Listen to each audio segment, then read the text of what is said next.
Hello everyone, welcome back to my channel. My name is Ben, Architect Ben.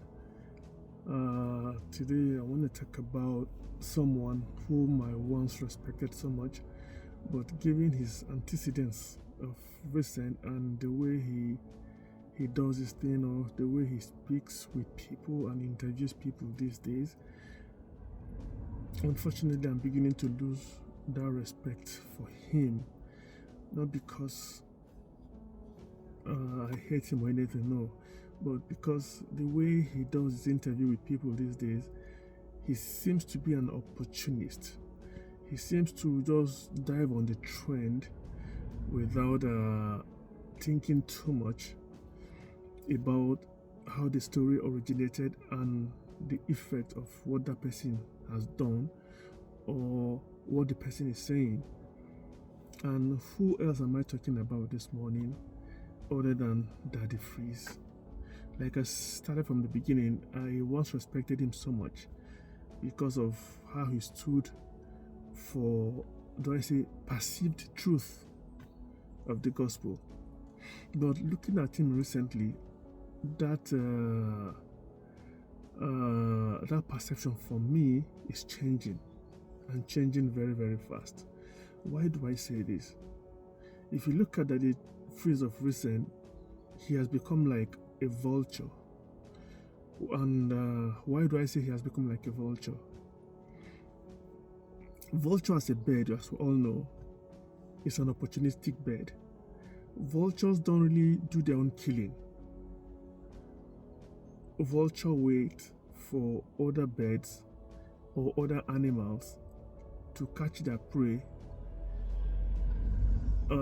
devour what they want from that prey, and they wait patiently for the animal to be done with the carcass. No matter how many days the carcass will last there, they just wait patiently until the main animals or people that did the killing has all disappeared from the scene, and it now comes to prey on the remnant or what is remaining. Now, in Daddy Freeze's case, I think he waits for people to do the main brain work, do the costly interviews, do the difficult part of the entire process, and just after they're done, he jumps on the trend. Jumping on the trend for me is not an issue. No, it's not an issue. But when you jump on the trend, do the right thing, speak the right word. When you jump on a trend, at least don't derogate the person that did the first job. Don't malign or don't make the person that did the first job look stupid, or don't ask questions that will make the person that did the first job look stupid, look untrustworthy, or look at someone who, by doing the actual job, has calmed the person involved.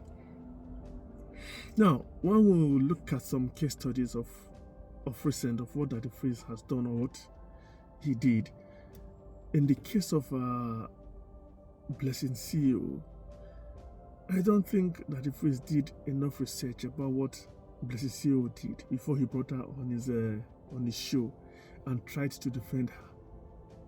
Come on.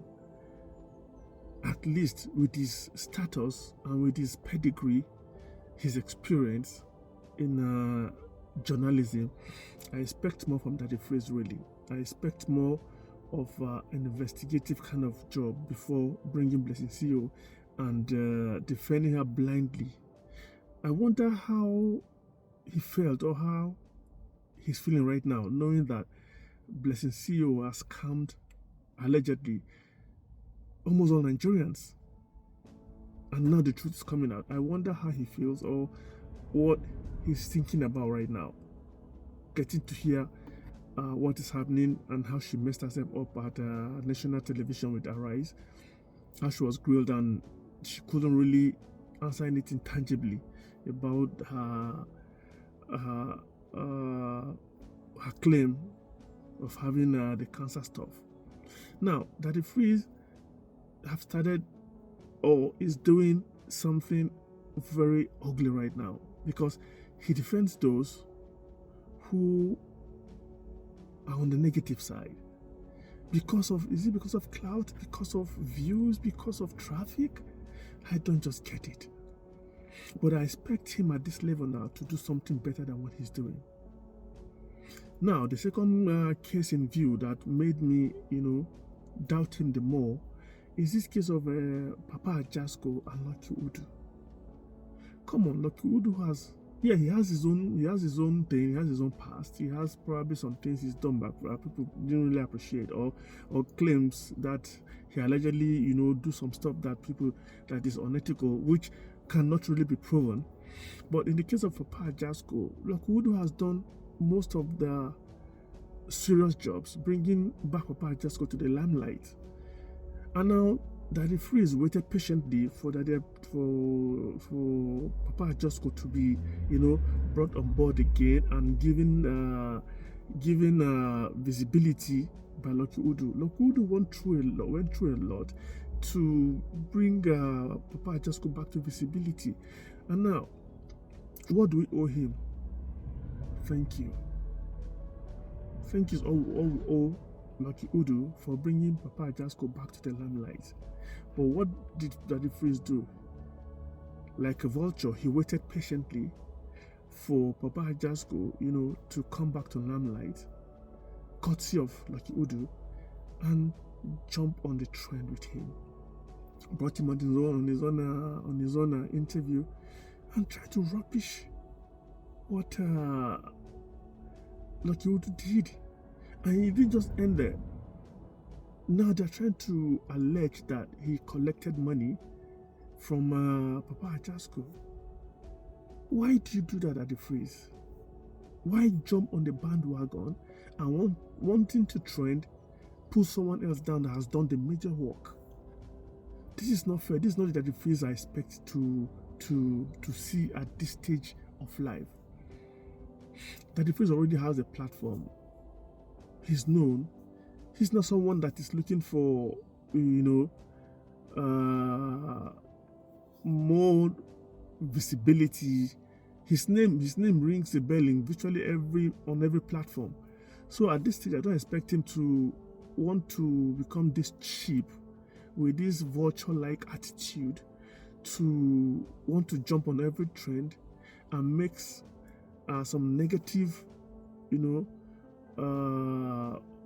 perspective of those who have done something worth our appreciation. I don't care what Lakudu must have done in the past, but truth be told, the young man is trying, he's doing his best, and all we owe him, no matter what, is appreciation. Because one thing I know for sure is, if the monies those people often receive after being shown by Lucky Udu, if they can be prudent enough, those giftings that they receive in terms of monetary form can restart and reshape their lives again. I don't believe that when Lucky Udu posts you are finished. No. When Lucky Udu posts you, it shows you are gaining visibility afresh, you are being given another opportunity to thrive. But Nigerians for what they are. Most times when they give them such money, they think that money is just free gift that will last forever. And they don't bother or care to reinvest it. And what do you expect? What do you expect? For me, I believe that Lucky Udu has tried a lot for people, and he should be appreciated for that. Not being maligned or being ridiculed in any form or any shape. I know what that young man went through last year when he was casted like that. I'm so shocked that he came back, bouncing strong. Other people have given in and collapse of depression.